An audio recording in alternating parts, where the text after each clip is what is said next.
Assalamualaikum. Maya.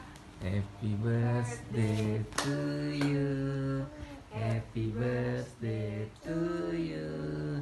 Happy birthday Ira. Baru bangun tidur. Happy birthday to you. Selamat ulang tahun sayang. Ulang tahun. Adik ulang tahun yang keberapa nih? 3. Sayang, selamat ulang tahun nak. Muah, muah. Allah selamatkan kamu. Allah selamatkan kamu. Allah selamatkan Humaira. Allah selamatkan kamu. Selamat ulang tahun gondetku. Acem. Macam.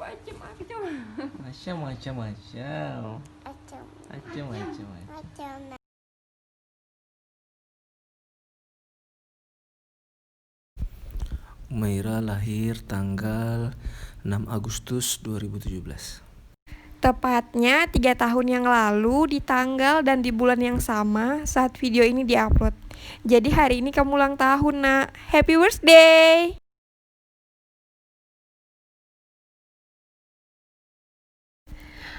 Oke, kalau ini biar ibu yang cerita. Jadi paginya kita pergi ke Trikora berlima. Onti, Pak Mbah Wan, Pak Dewan, Mbah Wan, kakak, ibu, dan Abi. Yang nyetir Abi waktu itu. Ibu ingat banget sepanjang Abi nyetir mobil ke Trikora ibu tegang banget. Mungkin itu juga menjadi salah satu alasannya malamnya ibu kontraksi. Mungkin. Tapi ibu ada satu momen yang ibu ingat. Pas perjalanan mau pergi ke Trikora, ibu ngelus perut ibu sambil bilang kayak gini ke kamu. Nak, Abi kan lahirnya tanggal 26, kakak juga lahirnya tanggal 26, walaupun bulannya beda. Ibu lahir tanggal 20, kamu lahir tanggal 6-nya ya nak. Jadi biar kita kompakan aja berempat. Ibu mikirnya gitu. Dan ibu gak percaya malamnya kamu beneran keluar. Ibu gak percaya percakapan yang ibu bilang kayak percakapan biasa aja, percakapan iseng ibu aja itu beneran kamu dengar. Terus kita sampai ke Trikora. Di Trikora kakak berenang, lalu Abi temenin kakak berenang, ibu sama Onti sama Mbah Wan duduk di batu yang besar-besar sambil menikmatin ini jambu batu pakai ini bubuk manisan gitulah, bubuk asam manis gitu. Udah, selepas dari situ kita singgah ke tempat makanan favorit kami di Teluk Bakau. Ibu pengen makan remis karena itu salah satu menu favorit ibu di situ, tapi nggak ada. Jadi udah ibu ikutin aja deh. Abi mau pesan apa waktu itu. Ibu lupa pesanannya apa, tapi salah satunya ada gonggong. Ibu sebenarnya nggak pengen banget makan gonggong itu, tapi iseng aja pengen nyobain satu pakai sambelnya. Udah, habis dari situ kita antar Onti dan Mbah Wan pulang ke kampung Jawa. Dan kita pun pulang ke rumah kita. Udah persiapan mau tidur, tapi perut ibu mules. Ibu mikir, aduh salah makan nih. Kenapa tadi makan gonggong pakai cabenya? Terus ibu mencret.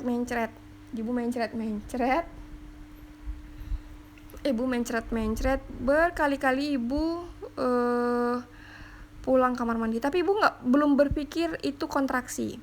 Sampai pada satu momen ibu bilang ke Abi kayak gini, Abi ibu udah gak kuat lagi ke kamar mandi, ibu pengen mencretnya di atas tempat tidur. Dan Abi cuma bilang ya udah nggak apa-apa. Tempat tidurnya ini tempat tidur yang kecil ya, bukan tempat tidur besar kita. Ya udah akhirnya ibu mencret di situ. Lagi dalam keadaan kayak gitu, Abi telepon Ato karena kamu tahu pada saat kayak gitu nenek nggak ada, nenek berangkat ke Jakarta karena kerja dan Uti lagi di Malang. Perempuan yang ada sama ibu pada saat ibu lagi kontraksi itu adalah kakak kamu.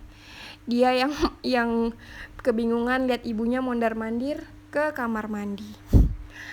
Terus Ato datang, ibu di kamar mandi. Oh iya, ibu ingat banget momen ibu tuh paling takut nak mandi sama air dingin. Bahkan sampai saat video ini dibuat pun ibu masih mandi air hangat.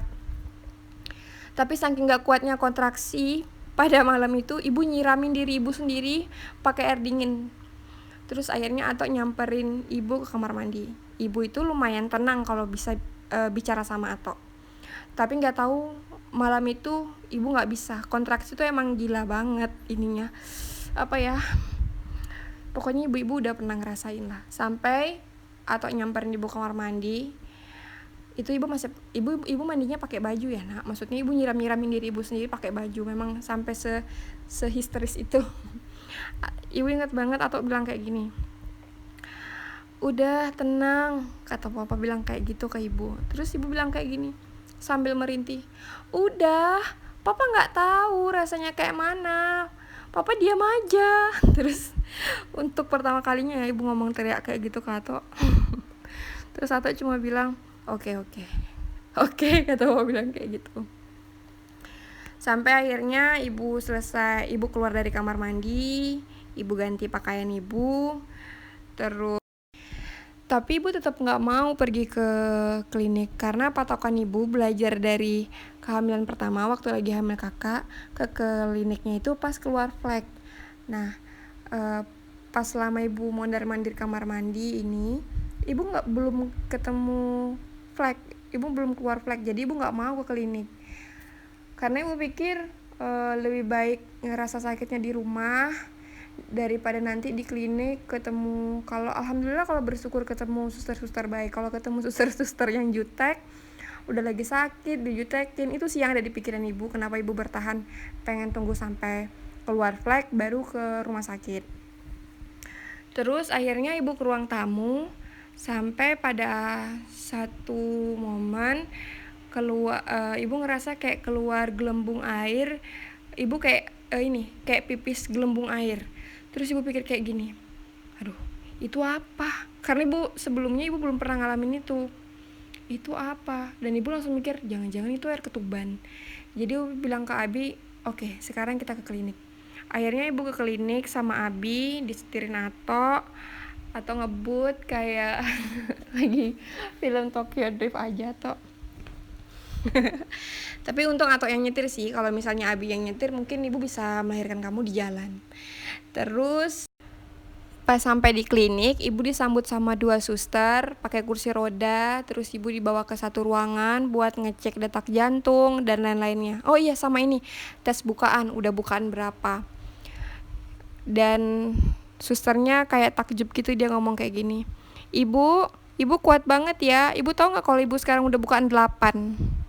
Terus Abi tuh kayak di sudut ruang bilang gini, seandainya suster tahu aja gimana tadi dia di rumah. Ibu udah bukan 8, Nak. Habis dari ruangan itu, ibu dibawa ke ruangan bersalin sama suster pakai kursi roda. Itu ada di lantai 2. Terus sepanjang jalan tuh kakak udah riwo ibu, kakak mau temenin ibu, cuman kan nggak boleh karena kakak masih kecil. Habis itu datang Ino yang temenin ibu, karena ibu memang dari zamannya kakak nggak mau kalau lagi lahiran ditemenin. Ibu maunya ditemenin perempuan, nggak mau ditemenin laki-laki. Jadi emang Abi udah gimana perasaan Abi di luar ruangan menunggu ibu lahiran? Oh iya, ibu mau bilang dulu sebelum Abi cerita. Jadi pas ibu masuk ke dalam ruangan bersalin itu, ibu udah lihat alat perang dokter. Dalam diri ibu cuma bilang kayak gini, oke, aku udah deh, berserah aja. Mau diapain, aku terserah deh. Jadi perasaan Abi malam itu waktu ibu mau melahirkan, saat ibu udah dimasukkan ke ruang bersalin ya, Abi deg-degan. Itu udah pasti. Nggak berhentinya zikir. Terus Abi ngapain ya? Oh iya, Abi nelpon akung utinya di Malang. Abi minta doanya. Jadi akung utinya langsung sholat hajat tuh malam-malam jam 11-an. Terus Abi di luar itu nunggu pas di depan pintu di bawah tangga. Ingat banget. Itu Abi zikir, baca Yasin. Nggak lama kemudian brojol.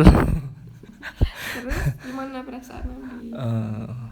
Jadi waktu Humaira dibawa keluar, Dibersihin. dibersihin dulu kan. Iya. Abi penasaran aja kayak mana sih muka anak Abi, terus apanya, terus pas dia nangis dengar suaranya, oh gini ya suara anak aku.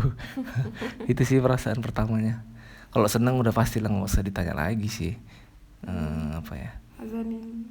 ya udah dibawa ke kamar, udah bisa dilihat ya, azanin kanan, di kirinya diikomatin. Gak lama kemudian ibu datang. Gak lama kemudian ibu datang, ibu yang hebat itu. Asik.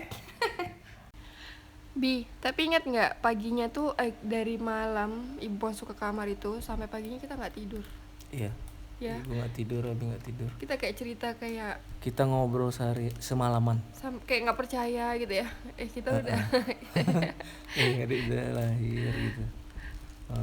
Iya saking senengnya kan, Iya, sampai Jadi, memang nggak ngantuk. mau menjamin mata aja kayaknya, aduh.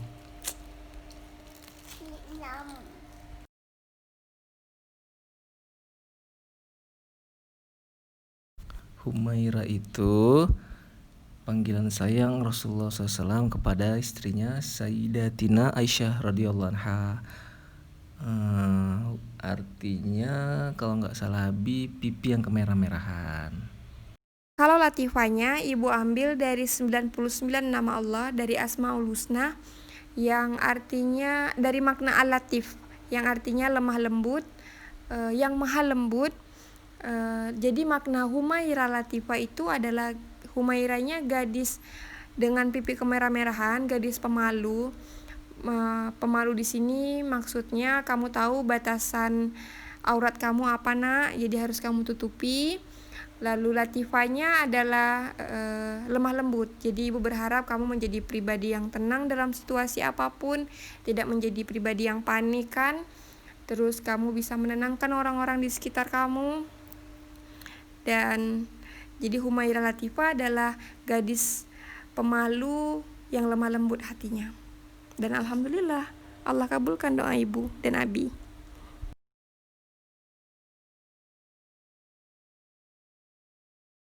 Harapan Bibi semoga Humaira menjadi anak yang taat kepada Allah dan Rasulnya, menjalankan perintah-perintah Allah, menjauhi larangannya, berbakti kepada kedua orang tua, menjaga kehormatan baik dirinya sendiri, orang tua, dan keluarganya. Amin. Kalau dari ibu nih, ibu nggak tahu ini pemikiran gila atau gimana, tapi ini dari hati ibu. Ibu nggak mengharap adik menjadi seorang sarjana atau bergelar apalah. Karena bagi ibu gelar terbaik di 29 tahun hidup ibu ini adalah menjadi ibunya Aluna dan ibunya Humaira.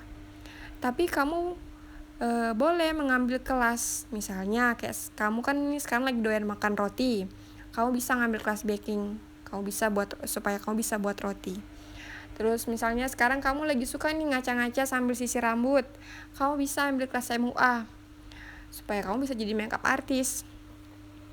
Dan kalau misalnya kamu senang ngejahit, kamu juga bisa ambil kelas jahit. Kenapa ibu lebih nyaranin kamu ambil kelas-kelas daripada kamu sekolah sarjana? Karena pada akhirnya saat kamu menjadi seorang istri, saat kamu menjadi seorang ibu, ya kamu memang harus di rumah nak, harus ngejaga anak-anak kamu, harus ngurus rumah kamu, harus masakin suami kamu. Ibu nggak memandang lain perempuan yang berkarir. Cuma dari pengalaman ibu besar dari nenek yang bekerja, terus ibu dijaga sama tante, terus ibu juga sempat bekerja saat waktu kakak masih kecil, ibu sempat jadi ibu yang bekerja dan itu nggak enak nak. Ibu rasain banget gimana tumbuh tanpa memang orang tua bisa membelikan apapun yang kita mau, tapi sebenarnya bukan itu yang dibutuhkan anak. Anak lebih butuh kehadiran kita daripada materi penting, tapi itu biarlah menjadi tugasnya si Abi yang mencari. Ibu bisa mencari materi itu dari rumah. Kalau misalnya ibu pun memang mau membantu Abi. Dari apa? Makanya tadi ibu saranin kamu untuk ngambil kelas-kelas. Misalnya kelas baking, kamu bisa jualan roti dari rumah. Misalnya kelas make up, kamu bisa make upin orang dari rumah. Ataupun itu kan waktunya fleksibel. Menjahit, kamu bisa menjahit dari rumah. Jadi carilah pekerjaan yang gak buat kamu jauh dengan anak-anak kamu. Seperti ibu ngebesarin kamu sekarang. Ibu meredam banyak ego ibu untuk membesarkan kamu. Kalau mau diikutkan ego, di umur sekarang ibu masih pengen kerja. Kalau diikutkan ego, umur sekarang ibu masih pengen ngumpul sama teman-teman. Walaupun tetap ngumpul sama teman-teman, tapi waktunya gak sebanyak dulu. Jadi nanti saat kamu menjadi seorang ibu dan menjadi seorang istri, jadilah seperti ibu yang merawat kamu, nak. Ibu yang benar-benar ngurusin kamu dari kamu sakit, dari kamu belajar potty training, dari kamu belajar nggak pakai pampers lagi, dari segala macam hal tentang kamu. Jadi biarkan anak kamu mendapatkan apa yang kamu dapatkan, karena ibu sudah belajar banget dari kakak dan ibu merasa bersalah pada saat membesarkan kakak. Ibu bekerja dan menitipkan dia ke tante. Jadi sekarang ibu gak bisa marah kalau sekarang dia lebih banyak protes ke ibu. Itu kesalahan ibu. Dan kamu harus menjaga anak kamu dengan baik. Menjadi ibu tidak membuat kamu berhenti untuk berkarir kok, nak. Kamu tetap bisa berkarir dari rumah dengan waktu yang fleksibel, tetap dekat dengan Allah, dekat dengan anak, dan mempercayai rezeki kamu itu sudah diatur oleh Allah melalui suami kamu, melalui bisnis kecil-kecilan yang kamu rintis di rumah. Oke? Itu harapan ibu buat adik Humaira.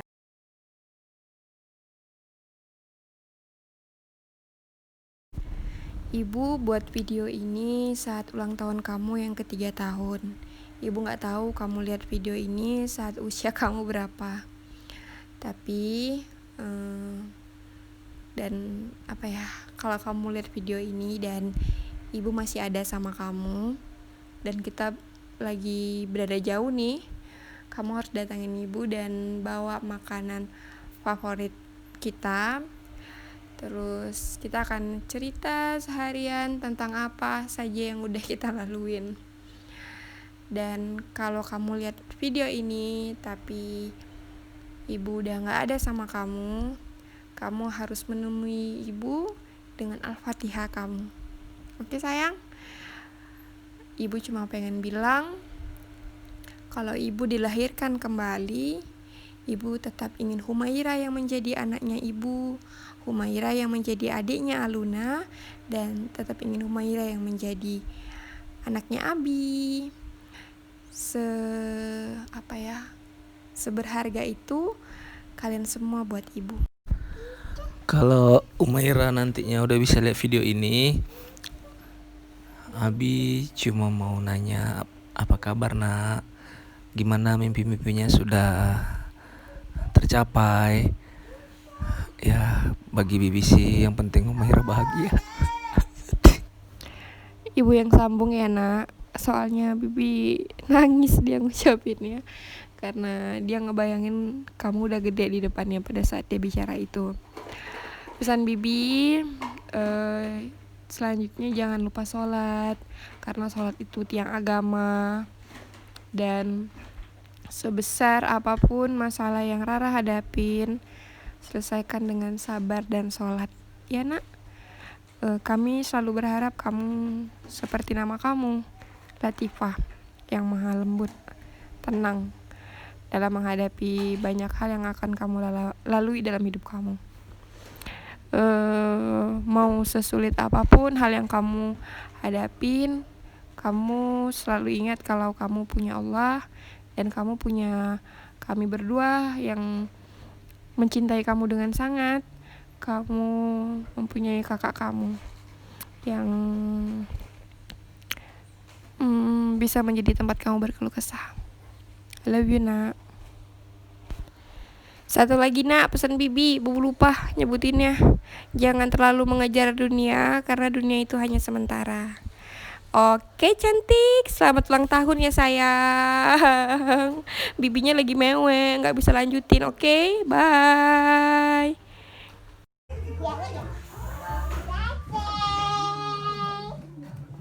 Wow, kakak kasih kejutan dek. Kamu nih. Tuh tuh tuh tuh. Happy birthday to